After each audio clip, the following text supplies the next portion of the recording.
Well, folks, this week President Biden put on his liberal coat of many colors and bowed before Pelosi and the other progressives yet again.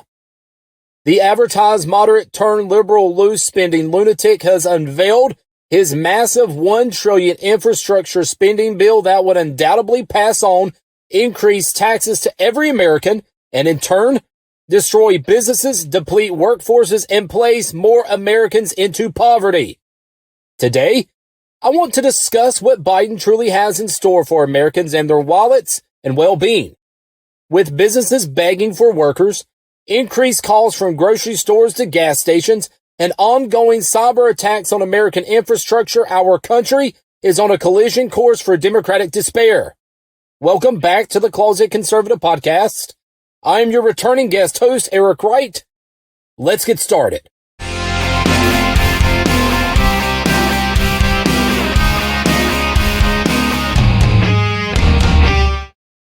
John Haywood, in his 1546 collection of English Proverbs, first coined the phrase, "Give him an inch, and he will take a mile."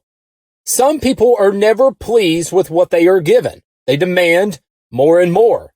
And right now, for liberals in this country, those they have managed to conjure up into their corner, they continue to require and demand more and more. And thus, you and I, and every working man and woman in this country will soon finance the financial collapse of these United States of America. Now, I know some of you out there might be saying, "Oh, Eric, you are blowing this way out of proportion. America needs infrastructure. This bill will repair our badly damaged roads and bridges and tunnels."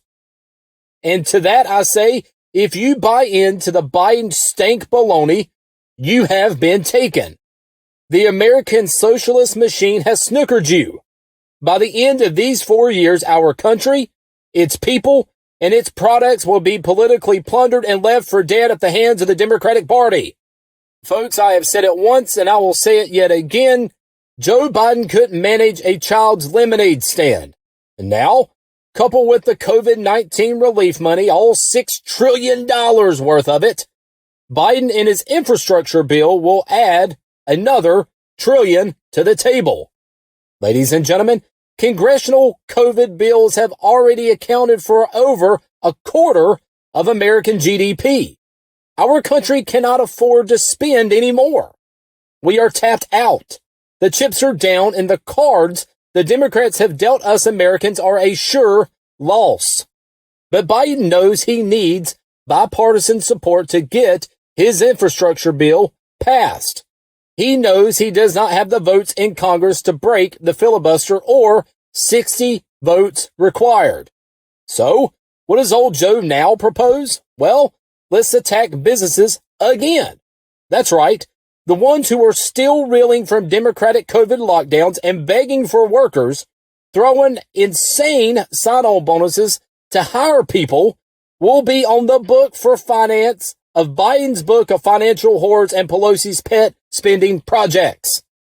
On Thursday, Biden attempted to lure Republicans into his madness and earn their vote by not conceding to increase the corporate tax rate, but, wait for it, to set a minimum corporate tax rate moving forward for all businesses at 15%. According to a story on ABC News this week, the president made clear that he doesn't support any tax hikes on people making less than $400,000 a year. How many times have we heard that? But something Republicans look to overcome by proposing a raised revenue by repurposing funds from previous COVID-19 relief bills. So for Republicans, hey, we've got a lot of leftover money. Let's spend some of that money on the infrastructure bills. Okay? However, the Biden administration said those funds aren't as bountiful as Republicans think.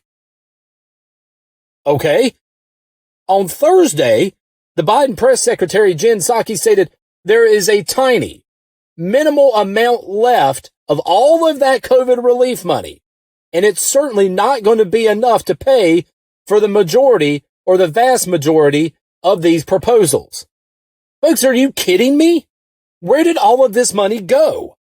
it surely didn't go to progress America and the people forward. There is no positive change in position on American employment or business operations. For over a year and a half, we have paid people to sit on their backsides at home and put forth zero effort to return to the workforce.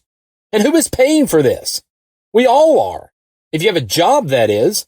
It isn't a matter of income and how much money that you earn. And for those who are earning less than $400,000 a year, you are paying much more today to exist than ever before. Congress wrote blank checks to liberal states and cities for absolutely nothing.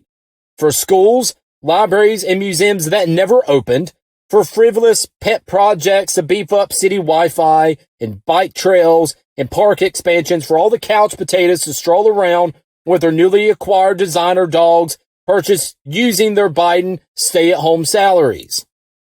Folks, I'm here to tell you that our country under this administration and without some solid Republican financial restraint will be bust before Biden vacates office. 3 weeks, 3 months, or 3 years from now, whichever comes first. But I want to circle back and talk more in depth about the economy, ladies and gentlemen, and describe the damage that this administration has designed. But first, let's discuss on Fridays the May employment numbers and how they missed the mark yet again, with only 559,000 jobs added in the month of May. And those that were added were primarily driven by bars, restaurants, and hotels that rehired thousands of employees after being just decimated during the liberal lockdowns. Most economists hope for around 650,000 jobs to be added in the month of May. But yet again, in traditional fashion, Biden and his policies contributed to a failing grade. As for the service industry, there are roughly 2.5 million fewer jobs in the leisure and hospitality industry than there were in February of last year, before the pandemic began. We have all witnessed the service industry with their long wait lines, advertising hundreds and even thousands of dollars in sign-on bonuses, only to attempt to appeal to the mass exodus of employees resulting from Biden's stay-at-home salaries. The bars, cafes, and restaurants may never recover. And why? Because for Biden, he in effect forced small businesses to increase their pay to his minimum wage standard of $15 per hour after his failed attempt to push this political platform through Congress under the last COVID relief bill. We have all seen the massive increase in expenses for products due to Biden's failed efforts to domestic security and shutting down petroleum pipelines across the country. And now, to finance such platforms as his infrastructure bill, he will look for large corporations, especially those in transportation, to foot the bill. So what does this mean for everyday Americans? Well, folks, let me school you to some knowledge. I own and operate several businesses from firearms to transportation. I have sat in boardrooms and held conferences with transportation executives who are anticipating that Biden has set them in his sights, which will increase the shipping of goods across the country and cost every American more money for every single product they purchase. But you see, folks, old Joe and the Democrats could care less about this, for you see, behind the scenes, Biden is beautifully mastering and manifesting the art of deception, democratic deception, by raising the price of products and services and forcing small businesses and corporations to pay their employees more. He will, in effect, be able to state that despite the increase in wages, the cost of living continues to rise, and thus, people will continually need more and more to simply survive. Indirect taxation, ladies and gentlemen, will be the hidden culprit.